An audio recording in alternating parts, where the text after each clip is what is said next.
AskReddit by Music and Wine. Serious therapists. What is something people are afraid to tell you because they think it's weird, but that you've actually heard a lot of times before? Attention. Serious. Tag notice.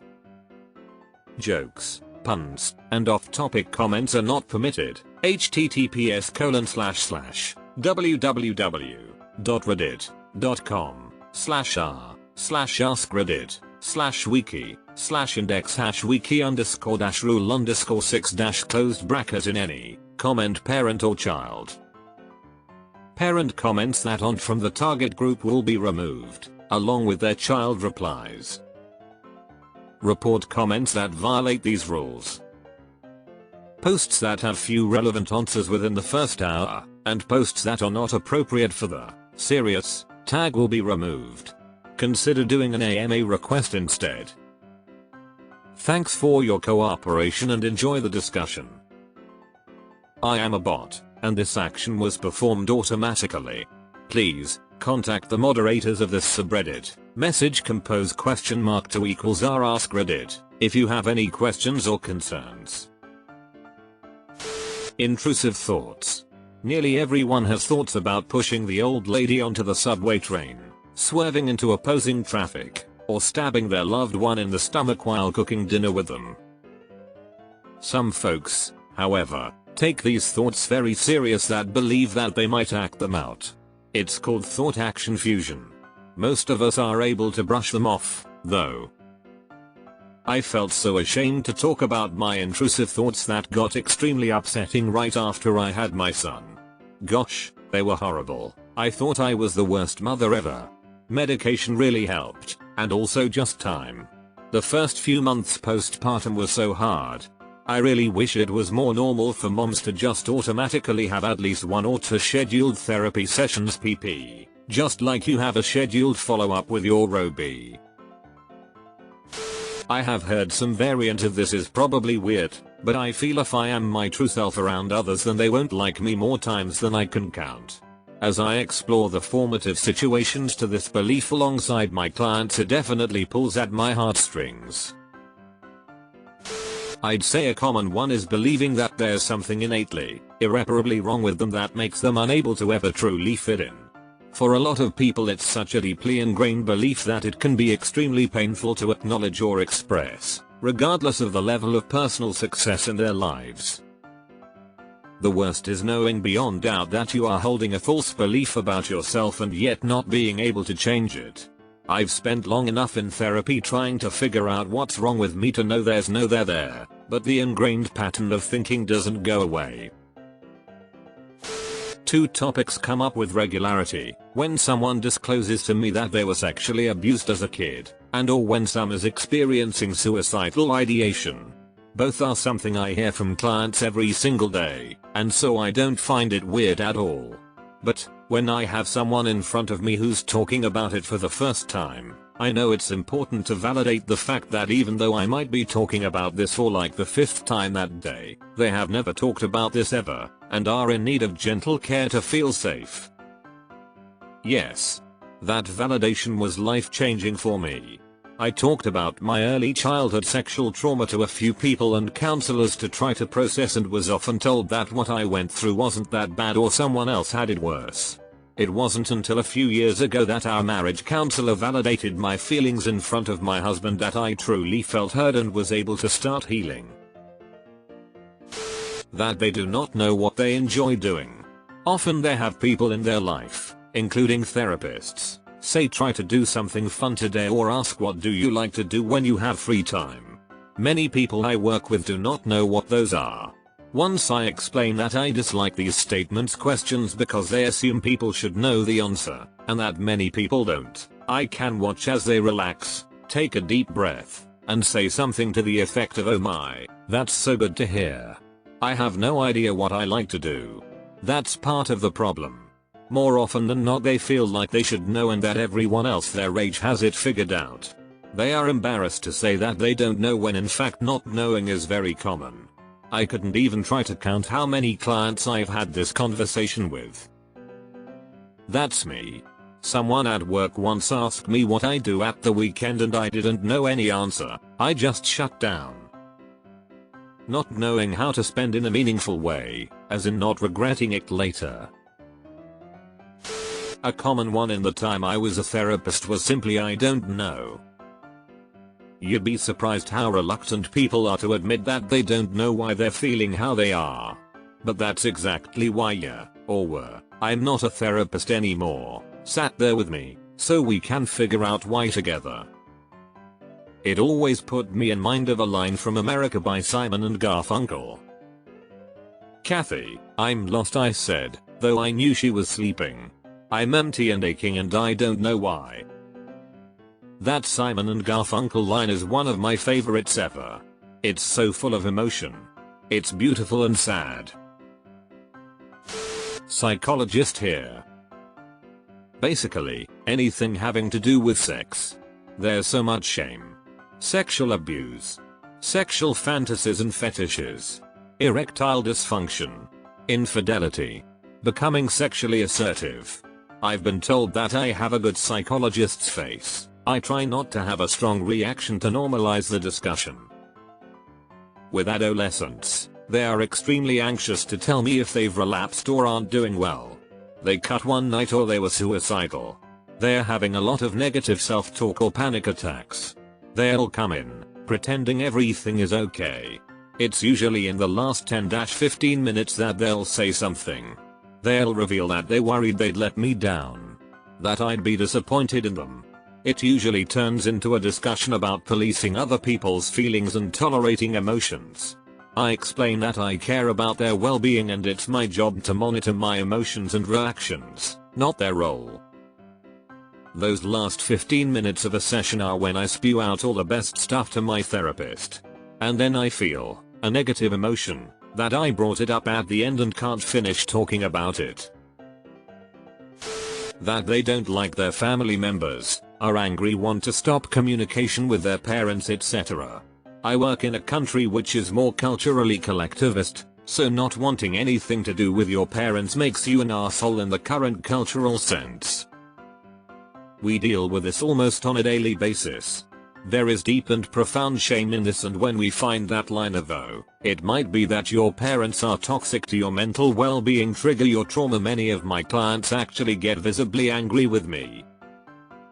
Cultural psychology is so important, cause when I first moved here I had my American European hat on. Oh boy, did I need to adjust. Edit, I'm in Ukraine. Definitely, I was in therapy for pretty much all my childhood due to abuse from my dad, and I blamed and hated my mom for it. Even then, as a really young child, I knew it wasn't her fault, but I still hated her for everything that happened. I didn't admit that fact till very recently, but that resentment has already torn our relationship apart. Women often feel really ashamed when they tell me they are burned out on being a parent or that they never want to have kids. I wish all of them knew how common this thought is. My best friend is a mid-30s woman with 3 young boys, one with nonverbal autism and one extraordinarily gifted. During the pandemic, she loves her boys and so do I, but she wants to take a real long break from them, and I don't blame her. Her job as a mother during all this sounds immensely challenging. Some of the most common ones have been visual and/or auditory hallucinations and suicidal thoughts. I usually hear "I don't want to be put in the hospital" or "I don't want you to think I'm crazy." Also, basically anything sexual. I'm not going to judge you for being into BDSM, fetishes, etc. Honestly, I've probably heard it before and I'm not here to judge you. Same goes with any non-consensual experiences, especially if we're working through trauma. Every time I meet with a therapist for the first time, I tell them I've had suicidal ideation almost non-stop since I was a kid, and that it's normal for me. The first time I got hospitalized, it was because I told someone I was having suicidal thoughts and they called the cops. The whole scenario was traumatic and I'm terrified of it happening again. If I have any thought a therapist might try to hospitalize me because I'm having suicidal thoughts, which, again, are normal for me, then I can't trust them enough to be my therapist. It took me a long time to be comfortable saying it out loud without fear of hospitalization. Hypersexuality after some sort of sexual trauma. I always feel weird lately because when I met my boyfriend I had been through years of sexual trauma and had a super high libido even though I panic during sex. Now almost 2 years later I'm doing a lot better and I have like no sex drive. I do a lot of trauma work. Many people who have experienced molestation or sexual assault feel ashamed and confused because their bodies responded. Having an erection, lubrication or even an orgasm does not mean you wanted the sexual contact and it is still assault. Clients often hold a lot of shame and confusion about this. They wonder if it means they wanted it or if there is something wrong with them. It is a tough thing to work through because of this. Assault is assault. Sometimes human bodies respond to sexual touch even when we don't want that touch. Edited to say, wow. Thanks for the awards and likes. I hope that anyone reading this who is struggling with feeling weird about their actions to rape, assault and wanted touch feels reassured. I also hope you find a good therapist or a good friend to talk to about this. It is one part of your life story but it isn't the story of you. You get to craft the narrative of your life. Maybe this is a chapter in that story, but it is not the whole thing. Trauma is a thing we experience. It doesn't get to define who we are. Someone once said it's like tickling. You laugh when you get tickled even though you don't want someone to tickle you. Usually it's sex related. Shame about their desires or kinks is common. Gender questioning is another. Some people are ashamed of things they did in childhood or adolescence, haven't ever told anyone and think the team will be horrified. We have heard everything. Everything. I'm always compassionate and always understand why we do the things we do. I've yet to have anyone bring something I can't get.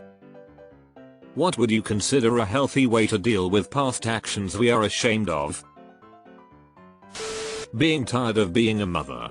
There's this social thing of loving your kids and they should be the first thing in your life, but having a child is messy and a real hard work. Is normal to just want to take a break once in a while from all that responsibility. Deleted.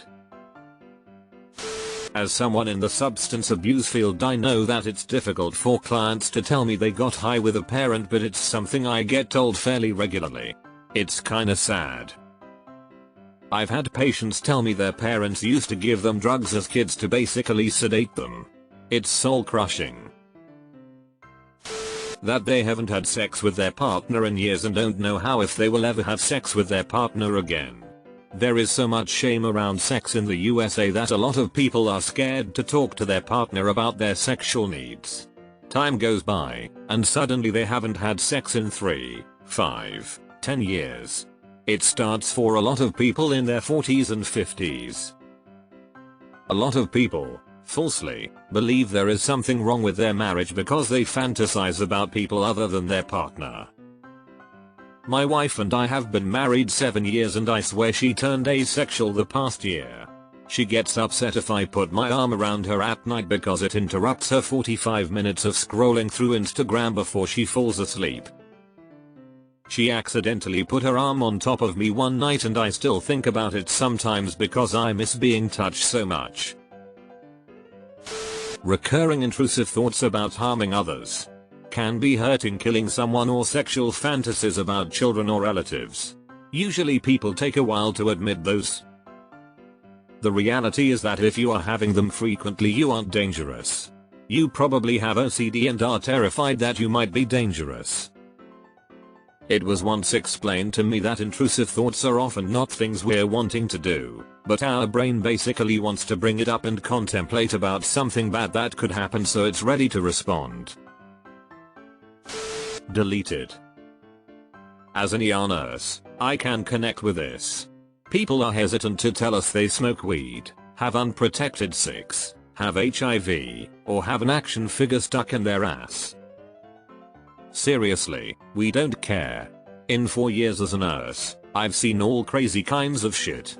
It doesn't faze me anymore.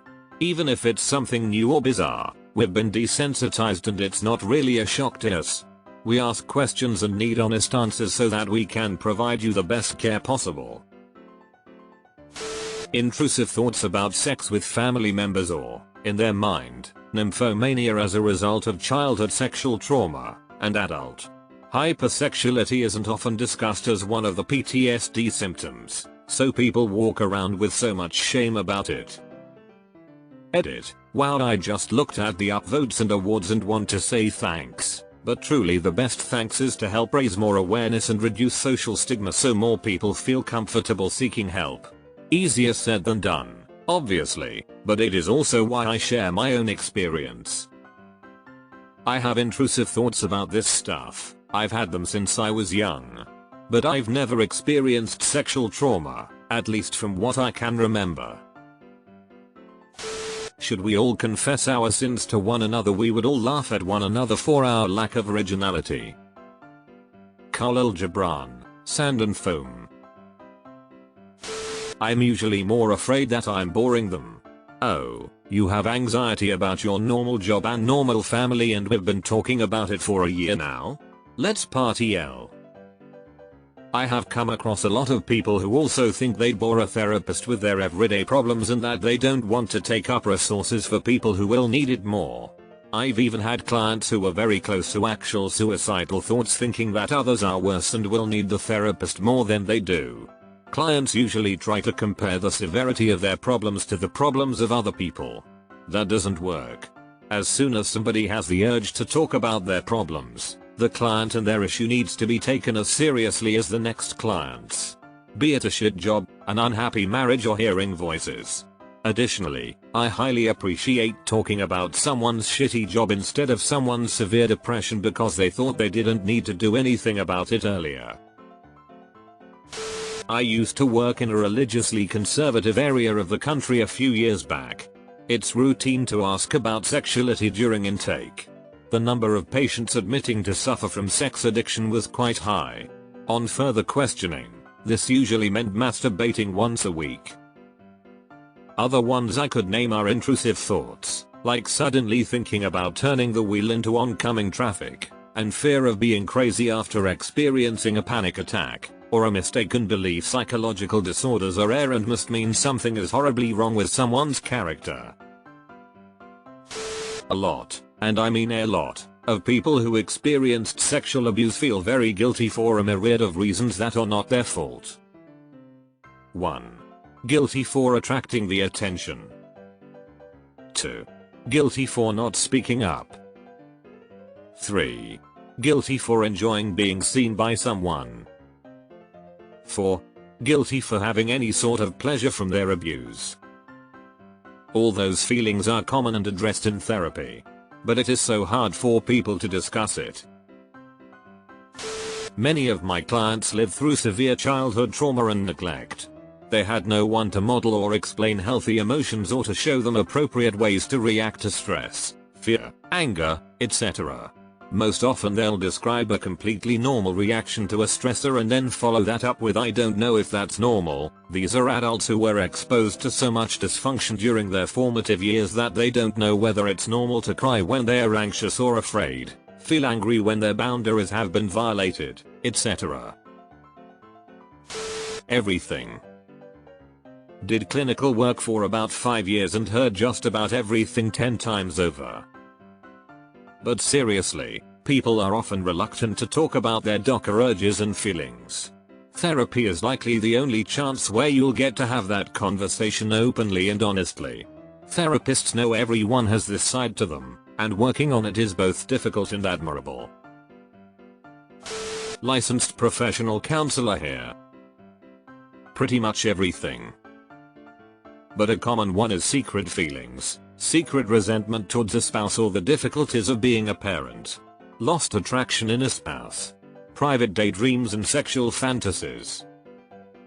Seems like every time someone tells me I have this really weird daydream I'm always having, they then tell me their variation of the suffering martyr %20 daydreamer %20 was %20 all %20 along, so common it has a name. I'm so glad to find out that's a normal daydream. On the flip side, I was afraid to tell my therapist about my suicidal fantasies. I was always told when you talk about suicide people assume you're seeking some attention or special treatment or that they lock you up in a psych ward. When I finally brought it up, was told that's not true and a lot of people fantasize about suicide. It is normal. I felt silly for thinking I was weird. Therapist here. Suicidal ideation is a lot more common than people think. It is when that fantasy starts turning into a specific plan that it becomes a safety concern. In my 2 years as a therapist, I have never had to EP anyone for self-harm risk, although have had several clients acknowledge that they were in a position where they felt it would be better if they did not exist. Edit. I honestly did not expect so many replies. For those looking for support and a therapist, I encourage using psychologytoday.com. The website has a section where you can search for therapists in your state or local area. Each one has a profile so that you can determine which ones would be a good match. Not exactly an answer to this question, but something that I think is really important to this thread, is talking about how they feel about me. I do my best to check in regularly about how clients feel about me, how I'm doing as a therapist, whether they are getting what they need, etc. It's really important to know for the wellness of clients whether they are getting their needs met.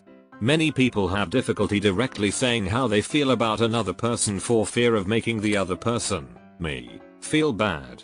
It's important to be able to do this though, since it's how you learn to advocate for and manifest your own needs, which is in many cases the point of therapy. That they resent parenthood. I find this so interesting, because at my work I am currently the only childless person on my team. A few of my co-workers have made some really unexpected jokes that sound like they really resent having children, and it completely threw me off. Obviously, with constant lockdowns, I understand the frustration and exhaustion they must be going through, but it's interesting to know this is more common than I thought. Edit. I hope everyone in the comments is doing well and are able to enjoy some much deserved R&amp.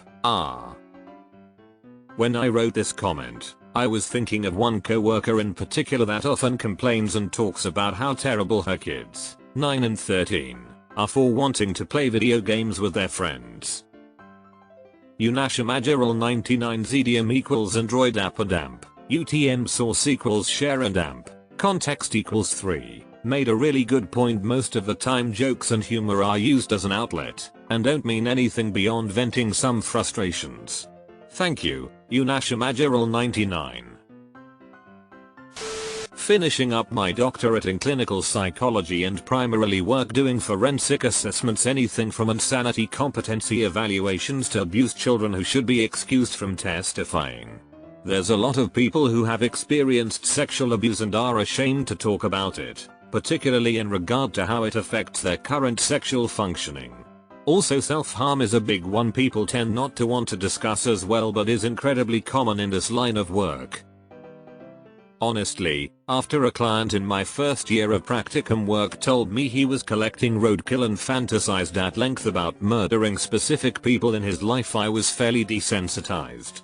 Still get the shivers thinking about that client. He was so profoundly creepy in a very genuine way that I'm not sure I can accurately describe on Reddit.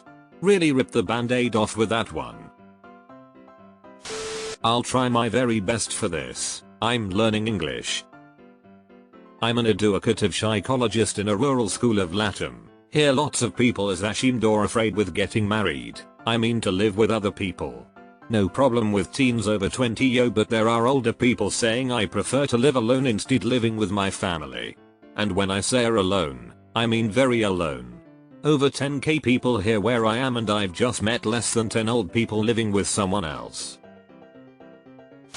OCD related obsessions about harming their children and pedophilic obsessions. But I'm a specialist in OCD, so I hear a lot of things people would think are awful but are really just symptoms affecting good people. Sexual side effects of medication. Losing your sex drive is a common effect of SSRIs, and when I meet with patients after they've been prescribed, I'll ask about whether they've noticed a difference. Often, they have but are worried about telling their prescriber. I will advocate for them to do so, and it is usually a positive experience for them. Everyone thinks it will embarrass us to hear about sexual stuff, but early in my career I treated a person who had sex with their dog on a regular basis, and it's all paled in comparison to that. You know what, I'm starting to think maybe you guys have heard it all. So many things. All very subjective, but mostly something that makes them feel like they're abnormal in some way. Creepy, unsuccessful, failures. Different things make people feel that way, and it's always hard to admit. It takes a lot of courage to be open and honest in therapy, and I value that bravery and their risk taking every time. Basically everything. We're all pretty normal at the end of the day, and most people would do and think similarly in similar situations. The big one is catastrophic thoughts. Essentially, those voices, thoughts, etc. in our head that spin out of control and tell us all the ways our lives will catastrophically fail. Honestly, most things. People have weird thoughts all the time, and it's not as uncommon as they think it is.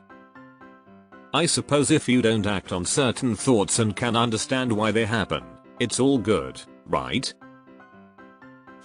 I'm beginning to focus on people experiencing prolonged grief.